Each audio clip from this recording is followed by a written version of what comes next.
Bertanya Ustaz, bagaimana menurut Ustaz pandangan Ustaz sholat secara syariat, kemudian secara hakikat dan sholat secara makrifat agar kita melaksanakan sholat itu sempurna. Mohon penjelasannya Ustaz. Ya, baik Pak Jo, alhamdulillah memang sholat ini mesti kita pahami maknanya secara zahir dan batin. Karena memang Allah menjelaskan wa asbaghu alaikum ni'amahu zahiratan wal batinah.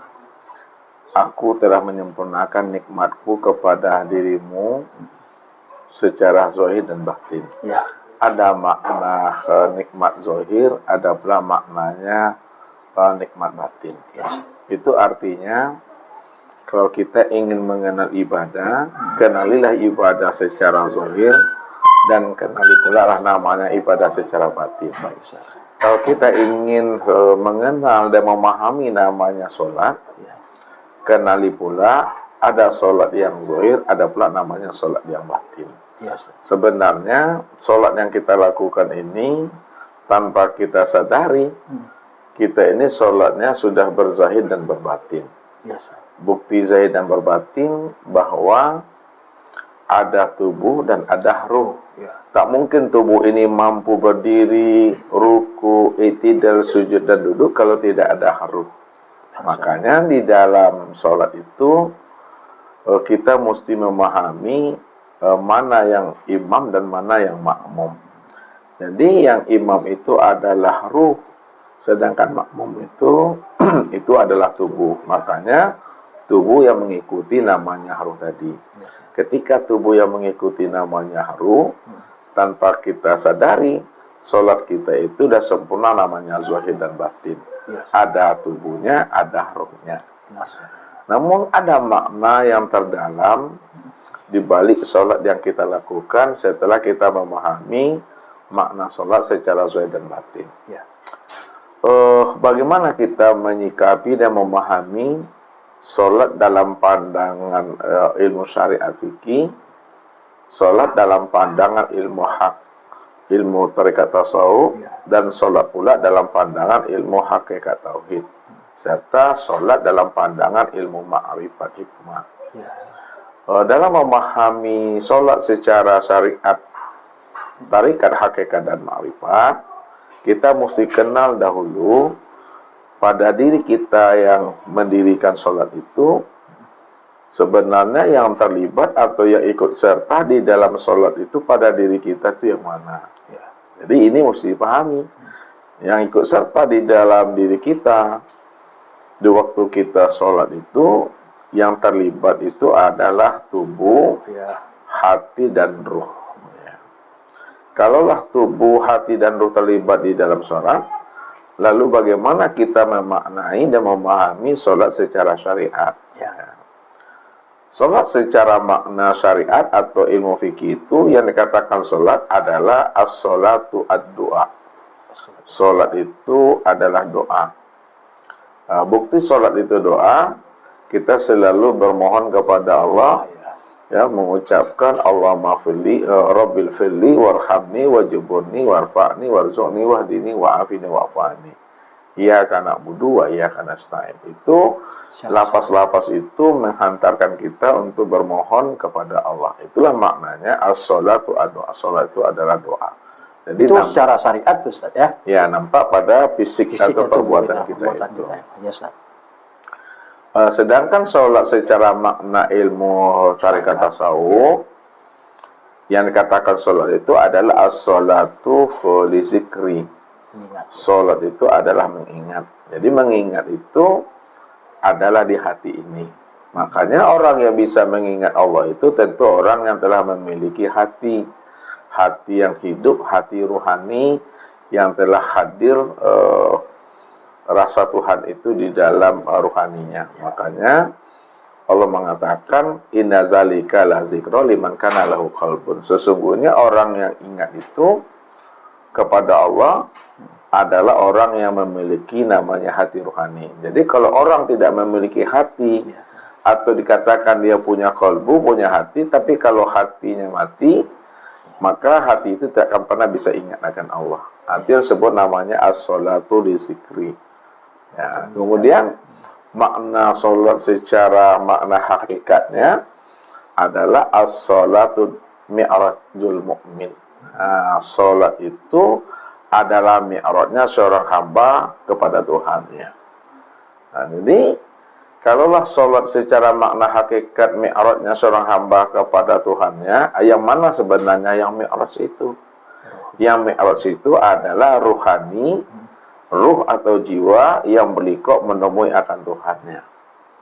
Sedangkan makna sholat secara makna ma'rifat adalah as-sholatu daim, sholat yang berkekalan. Nah, inilah sebenarnya yang mesti kita capai. Karena Allah mengatakan wal baqiyatu sholihatu khairun 'inda rabbika. Amal yang berkekalan itulah sebenarnya amal yang lebih baik di sisi Rabbmu. Jadi ketiga-tiga bentuk sholat ini secara syariat, tarikat dan hakikat mesti kita pahami sehingga sampai kita kepada puncak sholat secara makna ma'rifat itu adalah sholat yang daim berkekalan dengan Tuhan tadi itu. Baik, Ustaz. Jadi Ustaz, ketika kita sholat, kita melaksanakan takbir, kemana arah kita, Ustaz? Artinya kemana kita menilik? Apakah kita masih berimajinasi dengan huruf alif lam lam ha, atau kemana arah kita? Apakah pada diri atau ke mana gitu, Ustaz? Inilah yang mesti kita pahami, bahwa sholat kita itu mesti sampai kepada maqam musyahadah. Setidak-tidaknya turun pada maqam muraqabah. Jadi sholat kita mesti sampai kepada maqam musyahadah itu adalah di mana jiwa kita itu mesti mampu memandang wujud keesaan Allah yang nyata pada diri kita ini. Ya, jadi disitulah letaknya as-sholatu mi'rajul mu'min. Nah, ya, sholat itu mi'rajnya seorang hamba menyaksikan akan Tuhannya. Jadi mi'raj itu artinya naik. Nah, sebelum kita bermi'raj, terpandang diri kita, terpandang namanya sejadah, terpandang namanya imam, terpandang pula namanya makmum sebelah kiri kanan kita. Itu sebelum mi'raj. Namun setelah mi'raj, maka hilanglah wujud diri, hilanglah wujud imam, hilanglah wujud makmum, hilang pula wujud sejadah tadi. Jadi ketika telah hilang wujud imam diri sejadah, maka ketika itulah namanya ruhani kita itu telah mampu menyaksikan akan kewujudan Allah yang nyata, senyata-nyatanya pada diri kita ini. Makanya mi'raj itu naiknya pandangan hati dari memandang alam, dari memandang makhluk kepada memandang Allah. Nah, ini yang dikatakan dengan suhudul kasra fil wahdah, suhudul wahdah fil kasra. Suhudul wahdah fil kasra itu pandanglah yang banyak tanpa yang satu. Maksudnya bahwa segala yang wujud ini, segala yang banyak ini dalam bentuk rupa yang berbeda, wujud yang lain, apapun namanya, itulah sebenarnya tajalli kenyataan untuk memandang nyatanya diri Allah. Nah, suhudul wahdah bil kasra, pandangnya satu tanpa yang banyak, itu maknanya bahwa Allah itulah yang wujud pada segala yang ada ini. Jadi diri kita ini yang disebut namanya tajalli, bahagian untuk memandang nyatanya Tuhan. Itu saja. Jadi untuk sampai pada mengesahkan Allah itu bagaimana? Itu seolah-olah itu kan ada dua wujud, Ustaz. Ya. Kan begitu, Ustaz. Jadi untuk memandang Allah itu Nabi sudah memberikan namanya isyarat. Kata Nabi, innakum satarawna rabbakum ayyana. Ya. Bahwa sesungguhnya kamu akan memandang Tuhanmu, akan menyaksikan Tuhanmu itu betul-betul ayyana. Iyana itu maknanya nyata. Nyatanya itu betul-betul nyata dari segala yang wujud ini. Makanya Nabi mengatakan, bisakah kamu melihat bulan purnama tanpa ditutupi oleh awan? Bisa. Bisakah kamu melihat namanya matahari tanpa hari cuaca tidak dalam keadaan mendung? Bisa. Begitulah sebenarnya kamu mesti mampu memandang Allah itu betul-betul nyata seperti kamu memandang nyatanya bulan purnama yang tidak ditutupi oleh awan, nyatanya matahari kamu pandang itu tanpa dalam keadaan mendung. Kalaulah mata yang zuhur ini mampu memandang segala yang nyata, Ya. maka Allah yang kamu pandang itu lebih nyata lagi dibanding apa yang dilihat oleh mata ini. Kalaulah diri kita ini adalah nyata, Ya. maka Allah itu lebih nyata lagi dibandingkan nyatanya diri kita ini. Begitulah kita memandang Allah itu lebih nyata dari segala yang ada dan segala yang wujud. Namun kata kuncinya, bagaimana caranya Pak Jul, caranya kita memandang Allah yang nyata senyata-nyatanya, lebih nyata daripada diri, lebih nyata dari segala yang ada. Nabi juga memberikan kiatnya. Kata Nabi, innakum lan tara rabbakum hatta tamutu. Sesungguhnya kamu tidak akan pernah mampu memandang Allah yang nyata, tak akan pernah mampu kamu memandang Allah yang wujud, yang terang dan jelas, walaupun Allah itu lebih nyata dari segala yang wujud, lebih terang dari segala yang jelas, kamu tidak akan pernah mampu memandangnya. Hatta tamutu, sehingga kamu itu betul-betul mengalami namanya mati. Rupanya kalau kita pahami keterangan Nabi ini, kita baru bisa memandang Allah yang nyata dari segala yang wujud ini. Syaratnya kita mesti mati. Kalau bahasa ustadznya lain namu Pak Jul berhenti jadi orang. Itu dia. Kalau lain namu Pak Jul berhenti jadi orang, baru bisa memandang Tuhan. Sebab Allah katakan, bila engkau adalah engkau, maka engkau tak akan pernah kenal aku. Tapi bila engkau bukanlah engkau, pasti engkau mengenal akan aku. Maknanya apa tuh Ustaz? Itu kan kias itu, kias itu Ustaz ya. Bila engkau adalah engkau, maka engkau tidak akan kenal aku. Kan seperti itu Ustaz ya. Jadi makna yang sebenarnya tadi, ya, Nabi itu berkeinginan, berkehendak kepada kita. Kalau kita ingin mengenal, ingin bermusyahadah, ingin berliqah dengan Allah, itu kita mesti keluar dari diri kita.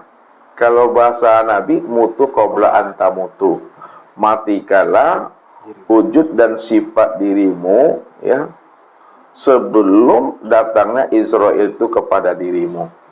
Kalau makna secara bebasnya, matikan dirimu sebelum dirimu mati. Itu makna itu, matikan diri sebelum ajal sampai, matikan diri sebelum habisnya usia umur.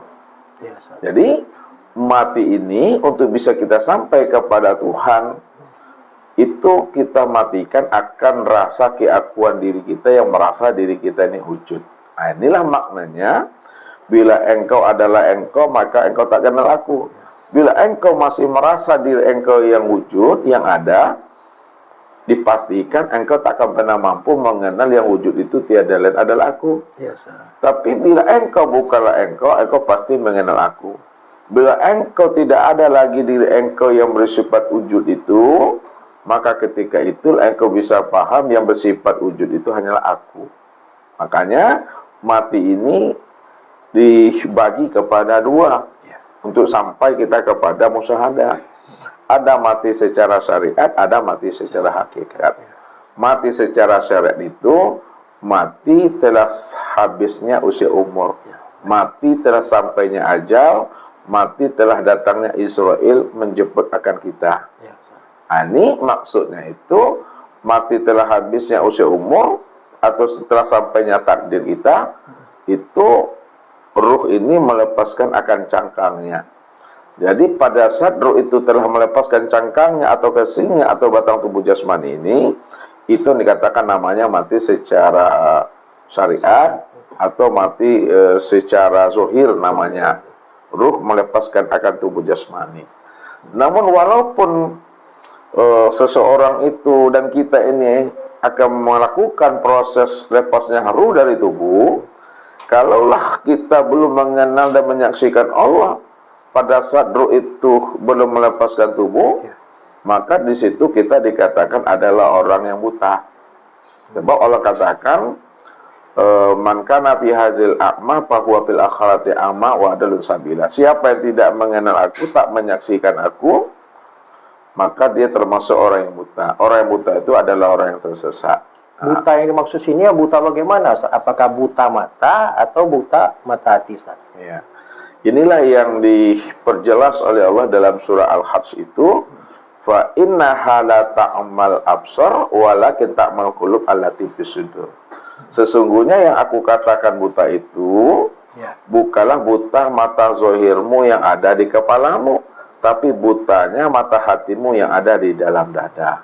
Jadi orang yang buta mata hatinya di dalam dada, itulah dikatakan orang yang tersesat, dan orang tersesat itu tempatnya neraka. Jadi buta mata hati itu makna yang sebenarnya, yang dikatakan tersesat buta mata hati, itu maknanya siapa yang tidak mengenal aku waktu hidup di dunia, maka di waktu matinya, nanti di akhirat dia juga tidak akan pernah mengenal aku. Jadi kata hati yang buta itu sandarannya itu kepada Allah. Jadi kalau dia tidak mengenal Allah, itu yang katakan nama yang buta. Maka pada saat itu dia tidak akan pernah mampu menyaksikan Tuhan baik di dunia maupun di akhirat. Nah, itu yang pertama. Mati yang kedua itu, inilah mati yang dikehendaki oleh Nabi supaya kita sampai kepada musyahadah. Mati secara makna hakiki atau makna hakikat. Nah, mati secara makna hakikat, secara batin, mati sebelum habisnya usia umur, mati sebelum datangnya ajal. Nah, jadi mati sebelum habisnya usia umur, sebelum ajal datang, itu maknanya matikan rasa keakuan dirimu yang merasa dirimu itu yang wujud. Matikan rasa keakuan dirimu yang merasa dirimu itu yang sama, yang basor, yang kalam, ilmu, qudrat, iradat, dan hayat. Jadi kalaulah rasa keakuan diri kita itu telah mati, kita tidak ada lagi merasa diri kita ini di hadapan Allah wujud, bersifat melihat, mendengar, berkata, mengatur, berkuasa, berkehendak, dan hidup. Lalu siapa sebenar-benarnya yang wujud? Siapa sebenar-benarnya yang melihat, mendengar, berkata, mengetahui, berkuasa, berkehendak, dan hidup? Jadi kalau Allah cuma yang bersifat wujud, tentu Allah lah yang melihat itu. Allah lah yang mendengar, Allah lah yang berkata, Allah yang berkuasa, berkehendak, dan hidup. Kalau Allah yang wujud, ya, yang melihat, mendengar, dan berkata, lalu mana wujud nyatanya Allah itu? Sebab Allah itu lebih wujud dari segala yang ada ini. Nah, maknanya, sebelum adanya segala yang ada ini, Allah itulah yang lebih wujud dari segala yang ada. Kalau Allah itu lebih wujud, lebih dahulu dari segala yang ada, lebih dahulu dari segala yang wujud ini, tentu kita mesti mengenal mana wujudnya itu, mana nyatanya itu. Yang dikatakan Allah itu yang wujud dari segala yang wujud, tempat memandang nyatanya itu, itulah kepada insan ini. Insan inilah tempat memandang nyatanya akan kewujudan Allah itu yang nyata, lebih nyata dari segala yang ada ini. Karena dia cuma yang ada secara mutlak. Artinya menilik ke dalam gitu, Ustaz, ke diri kita. Iya, kepada diri ini. Makanya kita mesti mampu untuk mengenal akan hakikat rahasia diri. Jadi bukan mengenal identitas diri. Kalau mengenal identitas diri tak perlu payah-payah. Itu lihat aja lah di KTP. Ada nama, tempat tanggal lahir, pekerjaan, alamat, suku, dan sebagainya. Itu identitas diri. Namun yang dimaknai mengenal akan diri itu memahami akan sejatinya diri, si'amal diri. Situlah dikatakan oleh Nabi, arafun nas man arafu li nafsi. Manusia yang ma'rifat, manusia yang arif itu adalah manusia yang mampu menemui, mengenal akan hakikat sejati dirinya. Jadi, man arafa nafsahu bil mauti, faqad arafa rabbahu bil hayati. Siapa yang telah paham dia bahwa dirinya itu betul-betul mati, ketika itulah dia bisa mengenal dan mengerti bahwa yang hidup itu hanyalah Allah semata-mata. Jadi kalau Allah cuma yang wujud, Allah yang ada semata-mata, lalu siapa diri kita ini sebenarnya?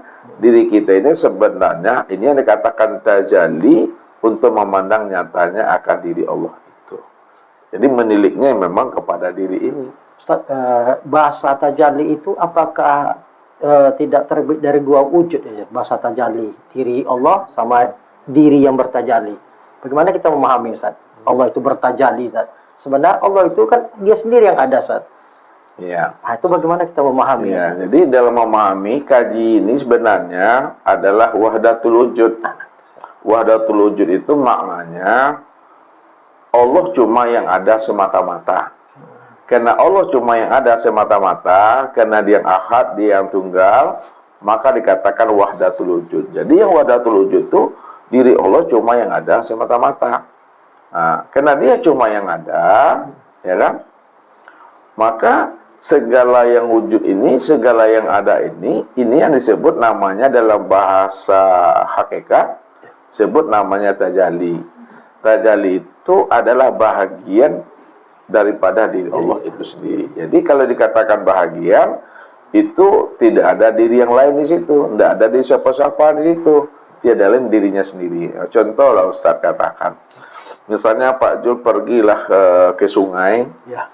lalu bawalah ember. Ya. Nah, setelah Pak Jul bawa ember, kemudian ambillah air sungai itu, masukkan ke dalam ember tadi. Baik. Setelah air sungai itu sudah dimasukkan ke dalam ember, lalu Ustaz bertanya dengan Pak Jul, samakah air yang di dalam ember tadi dengan air yang ada di sungai tadi? Sama, Ustaz.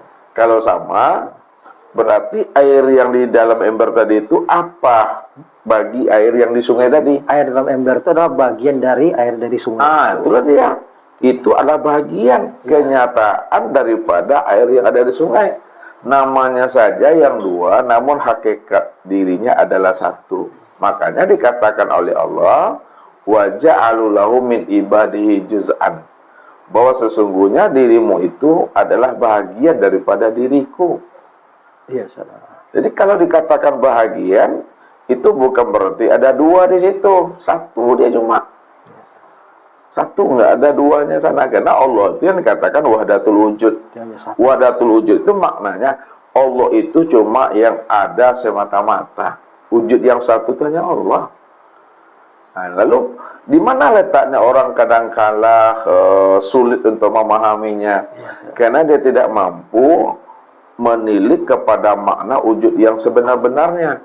Nah, supaya kita mampu memahami atau menilik kepada wujud yang sebenar-benarnya, tiada lain adalah Allah, maka disinilah kita gunakan dengan bahasa syariat, tarikat, hakikat, dan ma'rifat. Nah, contoh insan. Ya. Nah, insan itu kalau kita gunakan dengan bahasa syariat, maka insan itu sebutannya adalah hamba Allah. Allah, ya, saudara. Nah, kalau insan itu kita pakai dengan bahasa tarikat, disebut namanya cermin Allah. Ya, saudara. Insan itu kalau kita gunakan dengan bahasa hakikat, maka disebut namanya wujudullah. Nah, itu disebut tajalli Allah, kenyataan Allah. Insan itu kalau kita pakaikan dengan bahasa marifat, itu adalah Allah. Makanya kalau kita ada duduk pada makam Tuhan, makam Allah, maka disitulah kala lisanah, tak boleh lagi disebut diam di situ, la sautun wala harfun. Jadi hamba Allah dalam bahasa syariat, orang tasawuf bilangnya itu adalah cermin Allah. Cermin Allah kata orang tasawuf, wujud Allah kata orang hakikat. Nah, begitulah memahaminya. Walaupun namanya empat, namun hakikatnya adalah satu juga di situ. Makanya ketika dah sampai kita kepada pemahaman makom di Tuhan, makom Tuhan namanya, maka di situ la sautan wala harfun, tak boleh disebut lagi. Ya. Nah, tak boleh kita utara-utarakan di situ. Jadi rahasiakan sajalah di situ. Walaupun orang menyebut hamba Allah, kita dah paham yang hamba Allah itu siapa. Walaupun dia menyebut cermin Allah, kita dah paham yang cermin Allah itu siapa. Walaupun orang hakikat bilang itu adalah tajalli Allah, wujud Allah, kita dah paham. Rupanya hamba Allah, cermin Allah, tajalli Allah itu tiada lain adalah Allah tadi. Kenapa? Karena Allah itu cuma yang wujudnya secara mutlak. Ya, karena dia yang wujud sebelum adanya segala yang ada ini. Nah, jadi segala yang ada ini, inilah yang dikatakan tajalli, bahagian dirinya atau bayang-bayang dirinya. atau cermin dirinya. Nah, jadi dikatakan juga hamba Allah. Hamba Allah. Jadi Ustaz, bagaimana pula kita memahami bahasa laisa kamitslihi syai'un Ustaz? Laisa kamitslihi itu. Bagaimana kita memahaminya Ustaz? Ya. Laisa kamitslihi itu maknanya dia tidak seperti yang seperti dia. Jadi walaupun ada yang seperti dia, namun yang seperti dia itu bukanlah seperti dirinya Tuhan tadi. Nah, jadi itu maknanya. Namun hakikat di balik mana itu yang mesti kita tuju, yang mesti kita pahami. Iya. Ya. Bagaimana mungkin Pak Jul bisa mengatakan Allah itu Laisa, padahal segala yang wujud, segala yang ada itu adalah kenyataan tajalli dirinya. Iya, Ustaz. Yang kedua, setelah Pak Jul paham dan mengerti bahwa diri Allah itu adalah kosong dalam ketiadaan, Iya. bagaimana mungkin Pak Jul bisa mengatakan Allah laisa kamitslihi syai'un, sedangkan pada hakikatnya segala yang ada ini tidak ada. Iya, Ustaz. Jadi itu artinya tidak bisa kita membanding-bandingkan Allah dengan sesuatu yang tidak ada. Oh, itu dia makna, Ustaz. Tidak bisa kita membanding-bandingkan Allah dengan segala sesuatu, karena segala sesuatu itu juga nyatanya akan dirinya sendiri. Jadi orang yang memahami makna laisa itu ketika dia masih memandang ada dua wujud di situ. Ada wujud hamba, ada wujud sesuatu, dan ada pula namanya wujud Allah. Padahal wujud hamba dan wujud sesuatu itu adalah cermin, dalam bahasa tarikatnya itu adalah tajalli, bagian daripada nyatanya diri Allah itu yang sebenarnya. Jadi pulangkan dia kembali kepada asalnya. Kullu syai'in yarji'u ila aslihi. Tiap-tiap sesuatu itu kembalikan dia kepada asalnya. Ya, kepada asalnya yaitu Allah. Allah itulah asal segala yang ada. Allah itulah asal segala yang wujud. Allah itulah asal segala sesuatu. Dan Allah itu adalah asal segala bentuk dan rupa. Maka segala sesuatu, segala bentuk dan rupa itu tiada lain kenyataan daripada nyatanya Allah itu yang sebenarnya. Jadi kata-kata ini hanyalah untuk menghantarkan kita kepada makna yang sebenarnya. Kalau tidak ada kata-kata, tidak ada lafaz dan suara, tentu sulit kita mengutarakan makna yang kita tuju yang sebenarnya itu.